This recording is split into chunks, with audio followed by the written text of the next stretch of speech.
마가복음 12장 말씀입니다. 예수님께서는 비유로 사람들에게 말씀하기 시작하셨습니다. 어떤 사람이 포도밭을 가꾸었다. 그리고 주위에 담장을 치고 포도즙을 짤 구덩이를 파고 망대를 세웠다. 그리고 포도밭을 농부들에게 빌려주고 여행을 떠났다. 때가 되자 주인은 농부들에게 종을 보내어 포도밭에서 난 자기 몫의 수확물을 가져오게 했다. 그러나 농부들은 그 종을 붙잡아 때린 후 빈손으로 쫓아버렸다. 다시 주인은 다른 종을 그들에게 보냈다. 그러자 그들은 그의 머리를 때리고 깔보고 업신여겼다. 다시 주인은 다른 종을 보냈다. 그러자 그들은 그 하인을 죽였다. 다른 많은 종들을 보냈지만 농부들은 때리기도 하고 죽이기도 하였다. 주인에게는 한 사람이 더 있었는데 바로 그의 사랑하는 아들이었다. 결국 주인은 아들을 농부들에게 보내면서 말했다. 농부들이 내 아들은 존중할 것이다. 그러나 농부들은 서로 말했다. 이 사람은 주인의 상속자다. 어서 그를 죽이자. 그러면 유산이 우리의 것이 될 것이다.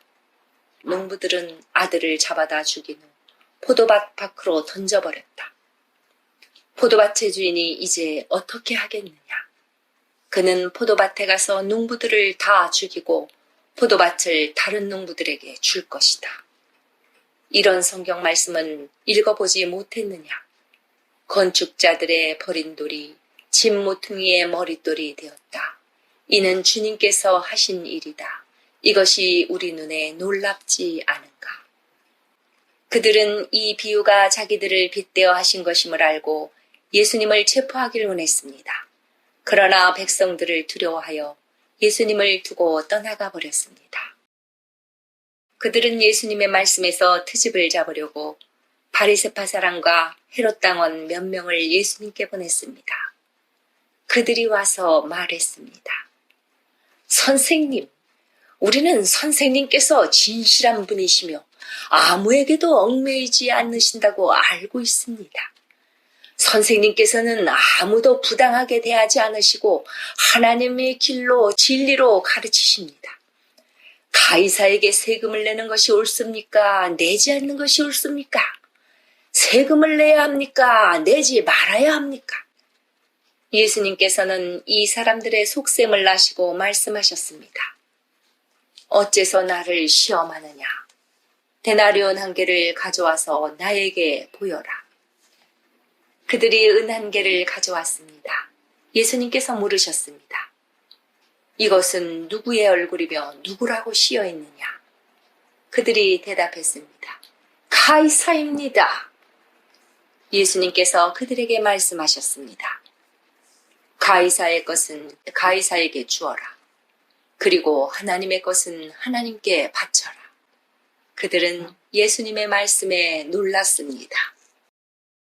부활이 없다고 주장하는 사두개파 사람 몇 명이 예수님께 왔습니다. 그리고 예수님께 질문을 했습니다. 선생님, 모세는 형이 자식이 없이 아내만 남겨두고 죽으면 동생이 그 형수와 결혼하고 형을 위하여 자식을 낳아줘라 라고 기록했습니다. 7 형제가 있었는데 맏형이 결혼하고 자식이 없이 죽었습니다. 그래서 둘째가 형수와 결혼을 했는데 역시 자식이 없이 죽었습니다. 셋째도 마찬가지였습니다. 7 형제 모두가 자식을 남기지 못했습니다. 나중에 여자도 죽었습니다. 그러면 다시 살아날 때 그 여자는 그들 중에 누구의 아내가 되겠습니까? 7 형제가 모두 그를 아내로 맞이했으니 말입니다. 예수님께서 대답하셨습니다. 너희가 성경도 모르고 하나님의 능력도 몰라서 잘못 생각하는 것이 아니냐. 사람들이 죽은 사람들 중에서 다시 살아날 때는 장가도 가지 않고 시집도 가지 않는다.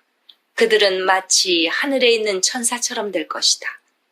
죽은 사람이 다시 살아나는 것에 대해서는 모세의 책에 기록된 떨기나무 대목에서 하나님께서 모세에게 어떻게 말씀하셨는지를 읽어보지 못했느냐. 하나님께서 모세에게 나는 아브라함의 하나님, 이삭의 하나님, 그리고 야곱의 하나님이다 라고 말씀하시지 않았느냐.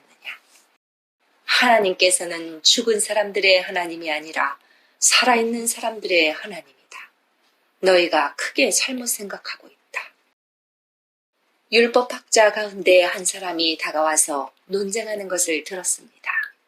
예수님께서 사두개파 사람들에게 잘 대답하시는 것을 보고 그가 물었습니다.